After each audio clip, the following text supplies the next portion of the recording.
I am horrified. Wow! I am horrified! Pero sa totoo lang, Mr. President, mas natatakot kami sa pinagagawa mo ngayon.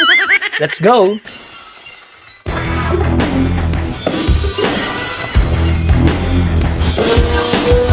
Paliwanag niya, ano ba, sino bang kausap mo? Sino ba talagang kausap mo? Anong pinag-usapan ninyo? Anong pinag-agrihan ninyo? Was this an official thing or was it a personal thing? Ano ba ito? I am horrified by the idea that we have compromised through a secret agreement the territory, the sovereignty, and the sovereign rights of the Philippines. So ayun na horrified daw ang Pangulo. Uulitin ko po, mas natatakot kami sa pinapasok mo na kaguluhan sa pagkampi sa bansang Kano. Mr. President, pasintabi na po. Magdadalawang taong ka na sa posisyon. Meron kang intelligence fund, confidential funds. Mukha yatang wala silang intelligence na sinasabi sa inyo. Puro kayo pakabig eh. Tumulak naman kayo. Bakit hindi po natin tanungin ang mga Marines, ang Coast Guard, ang AFP, ang DND?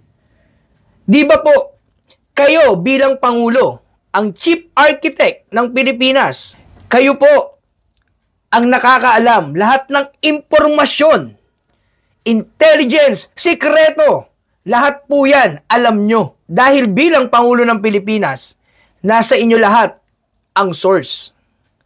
Grabe po. Alam nyo po yung sinasabi nyong, sino ba? Hindi namin alam. Ganto-ganto. Alam nyo, parang yung pinapatunayan yung sinasabi ng mas nakararami na parang hindi kayo ang Pangulo. Pasintabi na po. Parang wala kayong alam sa galaw. Pero ang alam nyo ay pumasok tayo sa digmaan diyan sa pinag-aagawang West Philippine Sea. Hindi ko alam kung bakit hindi nila nababanggit sa inyo. O wala lang talaga kayong kusa na tawagin ang inyong mga intelligence para sabihin sa inyo kung ano-ano yan. Sabi nga ng dating Pangulong Rodrigo Roa Duterte, kung nagkaroon man ng secret agreement, ito ay pabor pa rin sa kapayapaan. Dahil alam naman namin na pag nagkaroon ng digmaan, kawawa kaming ordinaryong Pilipino. Hindi kayo. Dahil kayo ay may salapi, may kapangyarihan, at kaya nyo kaming iwan kahit anong oras sa darating na labanan. Huwag na po tayo magpatumpik-tumpik. Ang nakakatakot lang po ay hindi yung secret agreement.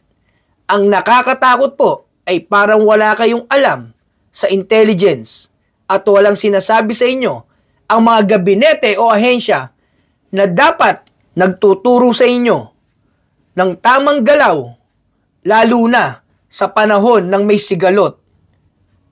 Hindi po tayo kumakampi. Ang sabi nyo dati, friends to all, enemy to no one. Pero bakit biglang nagbago?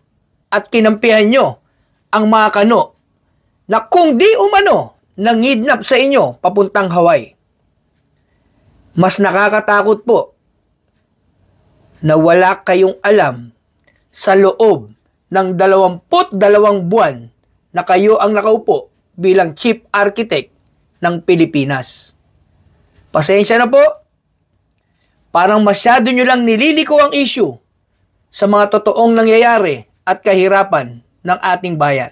So kayo mga ka-old school, ano sa tingin nyo? Bakit walang alam ang Pangulo pagdating sa intelligence?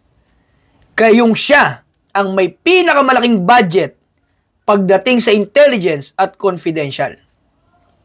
Ingat!